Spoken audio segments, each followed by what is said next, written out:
Magandang umaga mga bata! Handa na ba kayong makinig at matuto? Para sa araw na to, ang ating asignatura ay Filipino. Pero bago ang lahat, tayo muna ay manalangin. Pagdikit natin ang ating mga kamay. Ama namin, kami po ay nagpapasalamat sa binigay mong panibagong araw upang kami matuto. Patawad, Ama, sa aming nagawang kasalanan. Naway gabayan niyo po kami sa aming pang-araw-araw na gawain. Amen. Magandang umaga mga bata. Bagong lahat, gusto niyo bang makarinig ng napakagandang kwento? Kung oo, magkukwento si teacher. Ang pamagat ng ating kwento ay, sino po sila? Uulitin ko, ang pamagat ng ating kwento ay, sino po sila? Magandang umaga po. Tawag ng mag-asawa.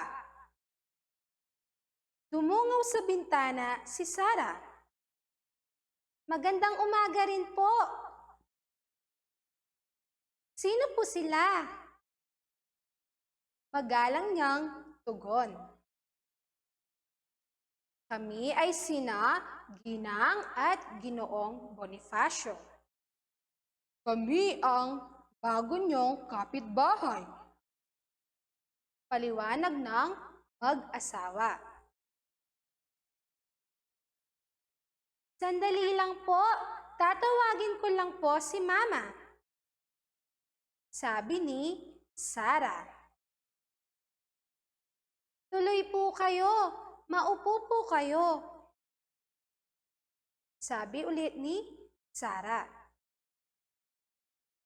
Habang naghihintay, wika ni Ginang Bonifacio, mabait na bata itong si Sarah. Marunong din siyang tumanggap ng paumanhin. Magandang umaga po, bati ni Ginang Ramirez nang siya ay lumabas ng kwarto. Salamat po at napadalaw po kayo. Dagdag pa niya. Nais lang po sana namin kayong imbitahan para sa isang salo-salo. Sabi ni Ginang Bonifacio. Nakapasa po ang panganay namin sa medical exam board. Isa na siyang ganap na doktor. Ito po ay pasasalamat sa Panginoong Diyos dahil sa kabutihan niya sa aming anak. Sabi naman ni Ginoong Bonifacio. Bukas na po, sa 3 ng hapon. Sa bakuran po namin ito gaganapin. Sana po ay makadalo kayong mag-anak. Sabi pa ni Ginang Bonifacio. Maraming pong salamat sa inyong paanyaya. Maligayang bati po sa inyo at sa inyong anak. May ngiting sabi ni Ginang Ramirez. At dito nagtatapos ang ating kwento mga bata. Nagpaalam ang mag-asawang si Ginang at Ginoong Bonifacio at saka na umalis. Nagustuhan niyo ba ang kwento mga bata?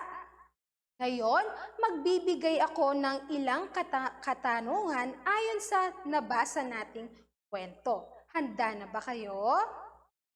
Narito ang unang kwento, unang katanungan.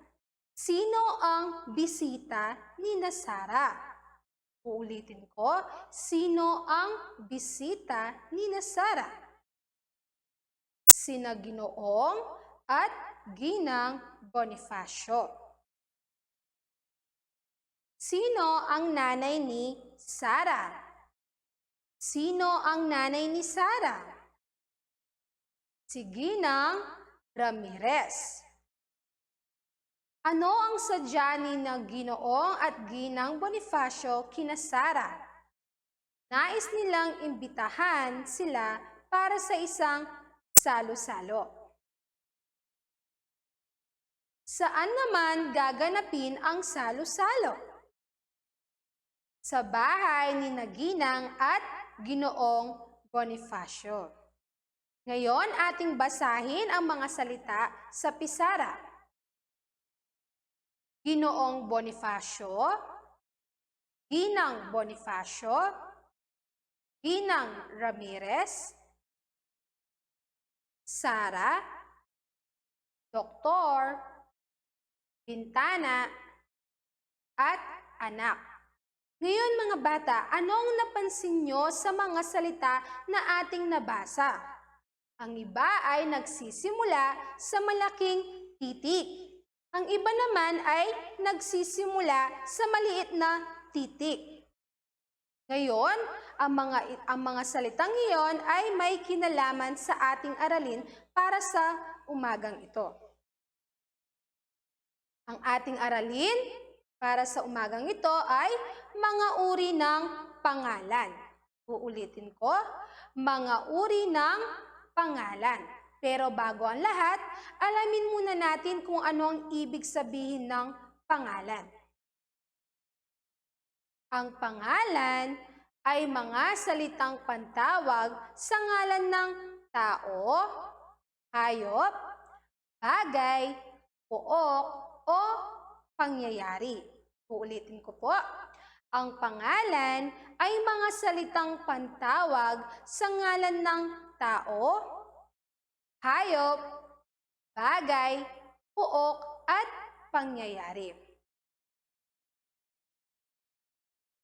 Meron tayong dalawang uri ng pangalan. Ang una ay tinatawag na pantangi. Ulitin ko, ang una ay pantangi. Ano nga ba ang ibig sabihin ng pantangi? Ang pangtangi, ito ay isang tiyak na ngalan ng tao, lugar, hayop, bagay, at pangyayari.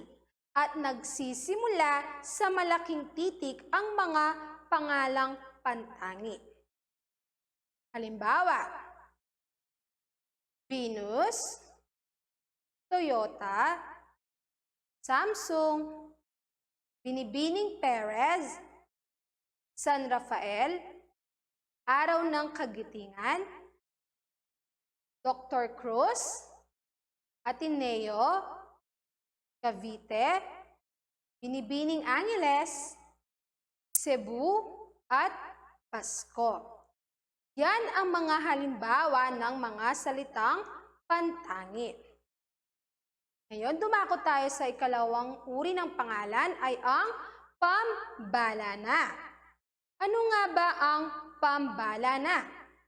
Ito ay karaniwang ngalan ng tao, lugar, hayop, bagay, at pangyayari. At nagsisimula ito sa maliit na titik lamang. Ulitin ko, nagsisimula ito sa maliit na titik lamang. Narito ang mga halimbawa. Probinsya, paaralan, buwan, gatas, sapatos, computer, simbahan, gusali, aso, palengke, fiesta, at pinsan. Yan ang mga halimbawa ng mga salitang pambalana. Ngayon, ating tukuyin ang mga salita kung ito ba ay ngalan ng tao, hayop, bagay, pook, o pangyayari. At ating alamin kung anong uri ng pangalan sila nakapaloob. Narito ang unang halimbawa. Kalabaw. Ano ang ngalan ng kalabaw? Ito ay ngalan ng hayop. At nagsisimula ito sa maliit na titik. Ibig sabihin, ito ay pambalana. Pangalawa, Ginoong Bonifacio. Uulitin ko, Ginoong Bonifacio. Ang Ginoong Bonifacio ay ngalan ng tao at nagsisimula ito sa malaking titik. Sabihin, ito ay isang pantangi. Pangatlo, dentista. Uulitin ko po, dentista. Ang dentista ay ngalan ng tao at nagsisimula ito sa maliit na titik. Kaya ibig sabihin, ito ay pambalana.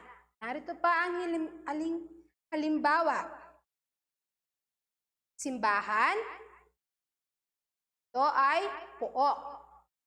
At ito ay nagsisimula sa maliit na titik, ibig sabihin ito ay pambalana. Pangalawa, Pangulong Duterte. Ito ay ngalan ng tao at nagsisimula sa malaking titik. Ibig sabihin, ito ay pantangi. Pangatlo,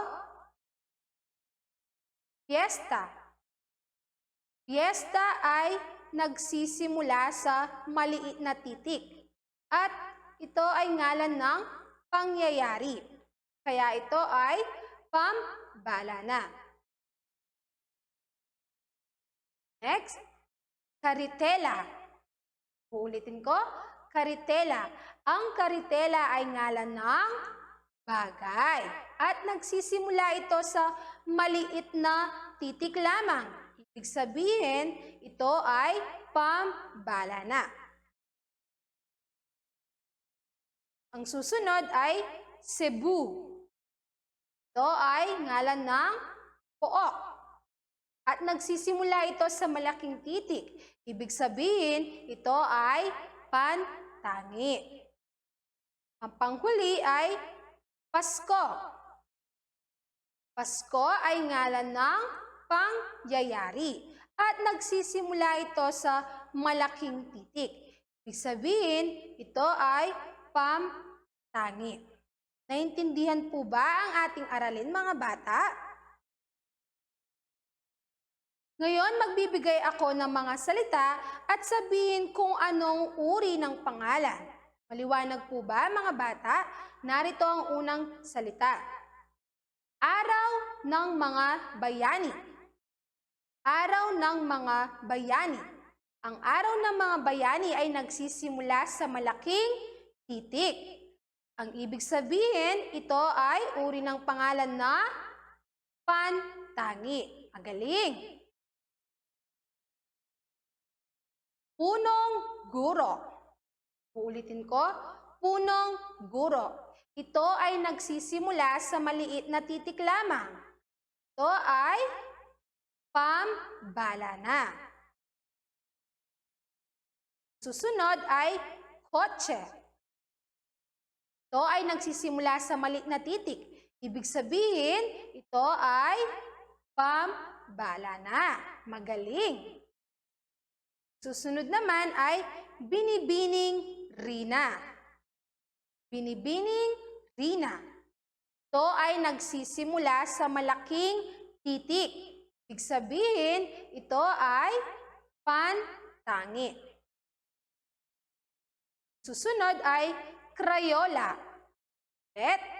Crayola. Ito ay nagsisimula sa maliit na titik lamang. Kaya ang uri ng pangalan na ito ay pambalana. Ang susunod ay sapatos. Ang sapatos ay nagsisimula sa maliit na titik. Kaya ito ay pambalana. Ano ulit ang dalawang uri ng pangalan? Ito ay pantangi at pambalana. Naintindihan ba ninyo ang ating aralin, mga bata? Kung oo, narito ang inyong takdang aralin. Sa Filipino Book, Wika at Buhay, sagutin ang pag-isipan natin. Talasalitaan sa pahina 25 hanggang 26 at pagsasanay A, B, C, D. Ipamuhay natin A at B. sa pahina 28 hanggang 29. Maraming salamat sa pakikinig mga bata. Paalam! Hanggang sa muli nating pagkikita!